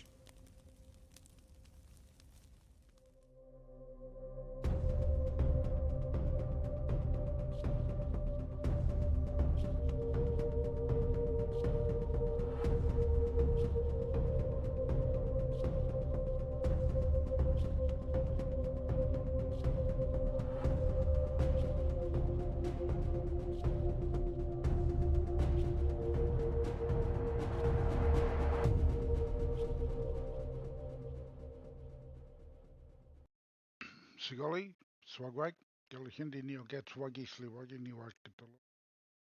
Unida Ingwehwanage, Ani Bozo, Tanse, Okinapi, How, Yanko, Yukotonas. So, I want to again say big Yanko for everyone who come to hang out and listen, and hopefully took something away from today's stream. Asayanis or Dan and Mary Lou Smoke, I will be trying to get them on my stream in June just to kind of do a teaching and talk about the importance of Indigenous History Month, 'cause that's coming up in June. And again, we'll also be doing something related to the Pride month as well. So keep an eye on content for the next while. Now, so here's something I also wanted to do real quickly, if I could. Of him.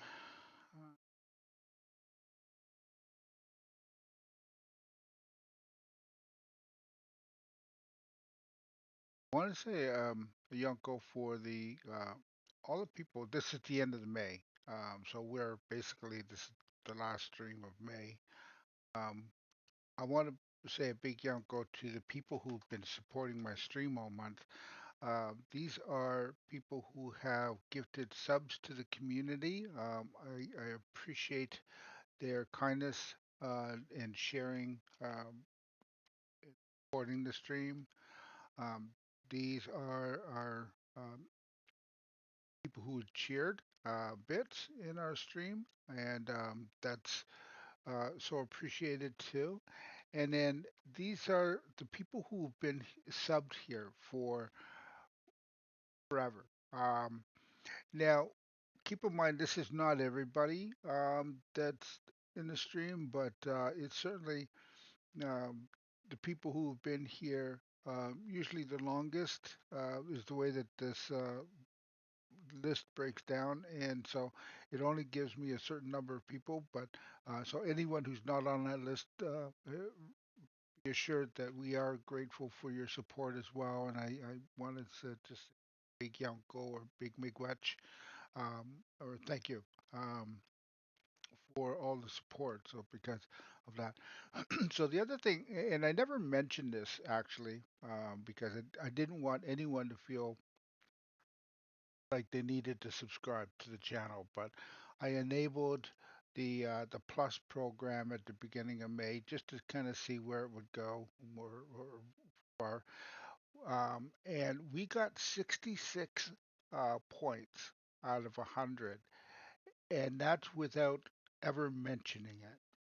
So I want to say I am really grateful that, for all of the support that we've gotten. I mean, I didn't even tell people about the Plus program, and yet I still got 66 points out of that. So I'm thinking maybe June we'll try to actually start our first month of pushing for the Plus program. What that basically means is that instead of getting uh, so-called 50-50 split with Twitch, I don't know that it ever actually is 50-50, but it should go to a 60-40 split um, if I can reach the 100 points for 3 months in a row. And those 100 points have to be people who have subbed themselves. Gift subs and Prime subs don't count. Um, I'm not expecting that everyone's going to rush out and subscribe, but for those who can, um, I appreciate again the support. So thank you so much. But what I'm going to do now is I'm going to play a rendition of the Peaceful Warrior. We always do this at the end of each stream, and since we started the stream out with a collab between Composey and myself, I'm going to play Composey's rendition of the Peaceful Warrior. Um, so we kind of tie it together, both the beginning and the end, because uh, Composey, if you don't know who she is a um, very all-inclusive, family-friendly stream. She's a teacher. She's also teaches children, and she teaches children music. And she's very sweet and very open and inclusive to everyone. So I'm going to play her rendition of the Peaceful Warrior. Then I'm going to look for some of the raids. So I hope that you all stick around, even if you can't if you have to raid and run, I get that. I just like to bring people over to a community to show that we're trying to support each other in whatever way we can. So I appreciate if you could stick around just long enough at least to go over and say hi to the next streamer. So in the meantime, I'm gonna get my mug off the screen. We'll get Composey's version of the Peaceful Warrior going, and then we'll look for someone to re-raid into. So again, thank you all so much for being here. And I'll put the raid calls in the chat. Dark Native has been streaming for exactly 1 year, Galiundi, and he has made the Twitch world such a better place. He collaborates, he shares, he teaches me and everybody else around him so much about Indigenous culture, Indigenous ways, Indigenous wisdom. Holy cow, dandelion roots, who knew? And I'm playing this because these are his lyrics, and this is my way of saying thank you back to him for all that he's done in this past year.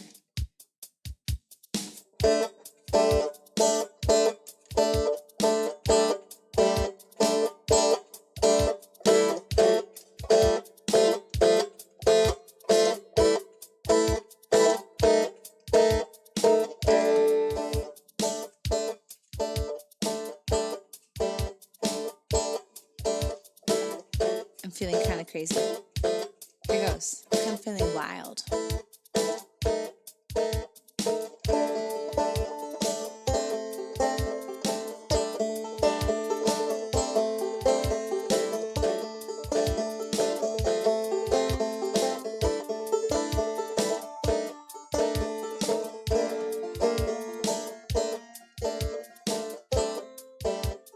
Doesn't work. My name's Composey and I'm a war for peace. Oh, there it is. I started in the wrong place. This is Dark Native's Peaceful Warrior. Now we'll start for real. Except I missed it. Here comes. My name's Composey and I'm a war for peace. All senseless attacks I see must cease. So what am I doing here and what do I wanna say? Is that this world gotta change its way? Gonna battle for the red, white, yellow and black. Gonna fight for the ones who can't fight back. And I'm talking about the creatures from the water to the sky, about the issues from the earth to the lies.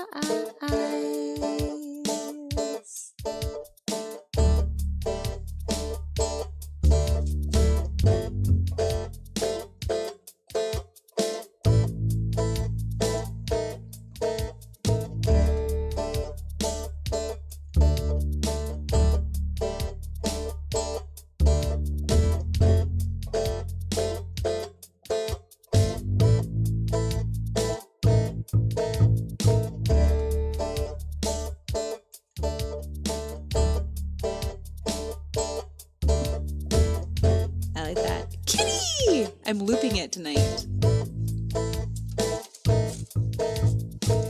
I'm gonna make my stand with a paper and a pen. Wanna argue that, go back to bed again. 'Cause you're never gonna win against what I stand for. So sit down and listen as I give the grand tour.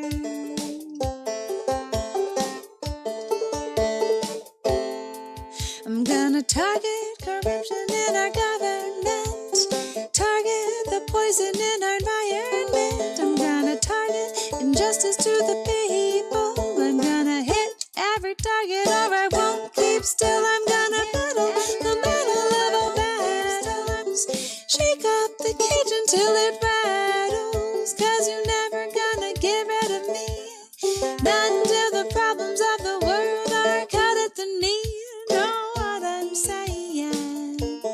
Let me cut this out one more time. My message isn't rhyme. My name's Composy, and I'm a war for peace. All census attacks I see must cease. I'm gonna fight for the red, white, yellow, and black.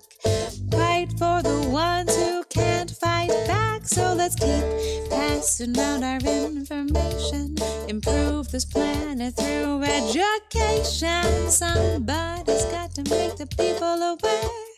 Somebody's got to make everybody care. So pass my message on if you care. And whether it's mine or yours, we all got to share. Because there's more power in one person's voice than all the weapons of military choice.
So with our voices we can shout out loud. We're part of the human race, and we are proud. We don't have to be a master of science to see. We need to make a worldwide alliance in order to protect corporations, accent people for insubordination when they bring what's happening to our waters and the disease spreading through our slaughters. About the government officials right behind them with their backdoor handshakes and verbal deals that bind them.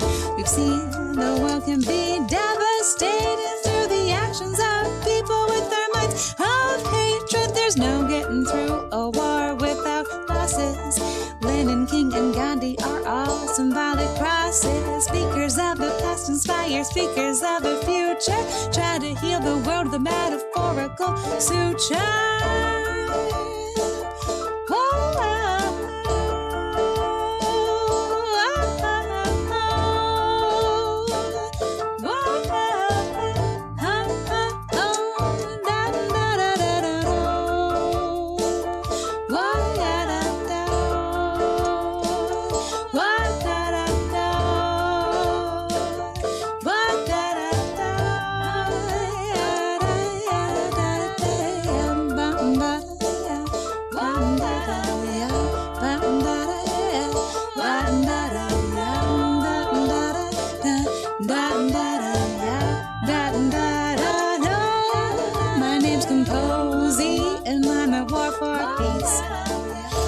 census tax, I see my seas, but I won't be able to move this world all alone. Just remember, this is also your home.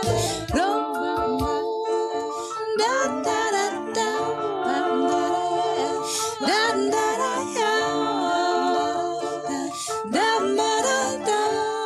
This is also your home. Sister tax, I see my sins. Won't be able to move this world all alone. So remember, this is also your home. So if I put my voice and your voice, we shout together. People gonna hear us and things are gonna get better. Deny peace. Deny peace. Deny peace.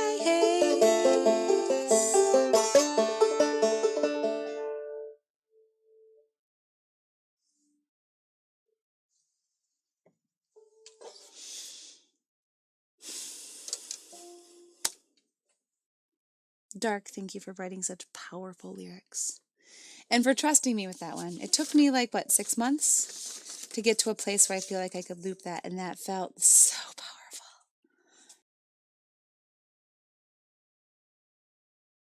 No room for the hopeless sinner. Who will take more than he can give? He will give. He will give.